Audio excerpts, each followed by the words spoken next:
राम राम सिया राम जय जय राम। सेवक सुख चाहा मान भिकारी, व्यसनी धन शुभ गति व्यभिचारी। लोभी जस चाहा चारे गुमानी,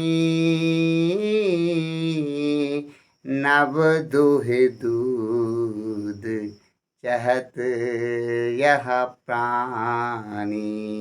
राम सिया राम जय जय राम। नमस्कार, जय हिंद, जय भारत और जय उत्तराखंड। मित्रों, मैं गौतम सिंह बिष्ट उत्तराखंड से आपसे मुखातिब हूँ। मित्रों, तुलसी बाबा लिखते हैं रामायण में, सेवक सुख चाह मान भिकारी। अगर आप सेवक हैं, सेवक भाव है, अगर आप कहीं पर आप नौकरी कर रहे हैं तो आपको सुख की चाह नहीं होनी चाहिए, क्योंकि जो मालिक चाहेगा वही आपको कार्य करना पड़ेगा। यह सेवक का परम धर्म है। तो सेवक कभी सुख की अभिलाषा उसे नहीं करनी चाहिए, अथवा उसे सुख नहीं मिलता। देखते आप जो नौकरी पेशा में है उनको इतना सुख नहीं है जितना कि कोई व्यापार में है जिसका अपना निजी व्यापार होता है। तो सेवक, जहाँ तक नौकरी की बात है, इसलिए उत्तम खेती मध्यम बाग कहा गया था पहली बार, और हमारे शास्त्रों में यह कहा गया था। हमारे पौराणिक दादा दादा भी ये कहते हैं सेवक सुख चाह मान भिकारी। और अगर आप भिक्षा मांगने जा रहे हैं, अगर आप भिखारी हैं, किसी से कुछ याचना करने के लिए जा रहे हैं, तो हो सकता है आपका अपमान हो। आपको मान की उम्मीद नहीं रखनी चाहिए कि आपको सम्मान मिलेगा, लोग आपका सम्मान करके आपको भिक्षा देंगे, इसकी उम्मीद आपको नहीं करनी चाहिए। व्यसनी धन शुभगत व्यभिचारी। व्यसनी आदमी जो होता है, जिसको किसी की लत लग गई हो, व्यसन हो, पीने का, खाने का, देखने का, सुनने का, जाने का, स्पर्श का, कहते हैं जो ये 5 इंद्रियां होती हैं, इनकी जब अधिकता हो जाती है तो यह व्यसन के रूप में हमारे शरीर में एस्टेब्लिश हो जाती है, हमारे शरीर में छा जाती हैं। किसी को देखने का व्यसन होता है, किसी को सुनने का व्यसन होता है, किसी को खाने का। रूप रस गंध शब्द और स्पर्श का जो व्यसनी है उसे कभी धन नहीं प्राप्त हो सकता, क्योंकि उसका धन जल्दी ही नष्ट हो जाता है। जैसे बारिश का पानी एकदम बरसता है और वापस मिट्टी में ही मिल जाता है, उसी प्रकार से व्यसनी आदमी का धन हमेशा क्या होता है, बराबर हो जाता है, नष्ट हो जाता है, और उसके पास कभी धन नहीं होता। इसलिए व्यसनी आदमी को धन की कामना नहीं करनी चाहिए, क्योंकि वो उसके पास ठहरता ही नहीं है। उसके बाद आता है व्यसनी धन शुभ गति व्यभिचारी। और शुभ गति, अच्छी गति, सुगति मतलब सुगति कभी जो व्यभिचार होता है, जिसका आचरण अनुकूल नहीं होता है, प्रतिकूल आचरण होता है, जिसका शास्त्रों के प्रतिकूल जिसका आचरण होता है, जिसका आचरण स्वच्छ नहीं है, जिसका आचरण पवित्र नहीं है, जो दूषित आचरण करता है, व्यभिचारी है, जो उसे कभी शुभ गति नहीं मिल सकती है। और कहते हैं लोभी जस चाह मान भिकारी। और कोई लोभी आदमी अगर चाहता है कि उसका यश फैले चारों तरफ, तो उसको, अगर कोई धनवान व्यक्ति है और वो चाहता है उसका यश फैले, तो उसको दान करना पड़ेगा ताकि लोग उसके यशोगान करें। यह बड़ा धार्मिक है। लेकिन अगर आप कंजूस हो, लोभी हो, तो आप कभी भी किसी को दान नहीं कर सकते हैं कोई भी वस्तु, तो फिर आपका यश होना नामुमकिन है, अर्थात हो ही नहीं सकता। अर्थात लोभ जो है वो आपके यश को सोख देता है। जैसे ग्रीष्म का सूर्य, जल जो पड़ा रहता है जमीन पर, ग्रीष्म का सूर्य उस जल को, बारिश के जल को सोख लेता है, वैसे ही लोभ आपके यश को, आपकी कीर्ति का शोषण कर लेता है। तो लोभी को कभी यश की कामना नहीं करनी चाहिए। और हैं 4 गुमानी, मतलब अर्थात जो अभिमानी व्यक्ति होता है इस जगत में, देखना आप, जो भी अभिमानी व्यक्ति होगा उसको धर्म, अर्थ और काम, मोक्ष, इन 4 प्रकार के पुरुषार्थों की कभी उसको प्राप्ति नहीं हो सकती, अथवा उसको नहीं मिलते हैं।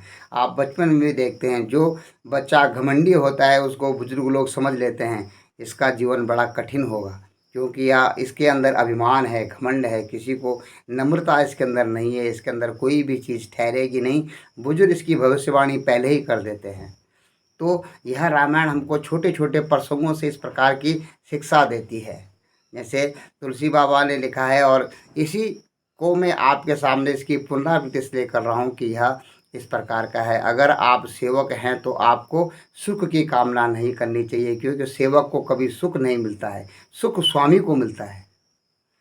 सेवक सुख चाह मान भिखारी, और आप भिखारी हैं, किसी से भिक्षा मांगने जा रहे हैं और सोचेंगे कि आप वह आपकी क्या करें, आपका सम्मान करें और तब भिक्षा दे। भिखारी को कभी सम्मान नहीं मिलता है, सेवक को कभी सुख नहीं मिलता है।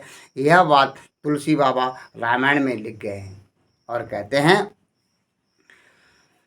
जो व्यसनी होता है, जो व्यसनी धन चाह, व्यसनी आदमी होता है, अगर वह धन की चाह करे अर्थात उसको धन कभी नहीं मिलता, क्योंकि ठहरता नहीं उसके पास। शुभ गति व्यभिचारी, और शुभ गति की जो चाह रखता है और वह आचरण उसका व्यभिचारण है, आचरण उसका गलत आचरण है, दूषित आचरण है, तो उसको कभी शुभ गति नहीं मिल सकती है।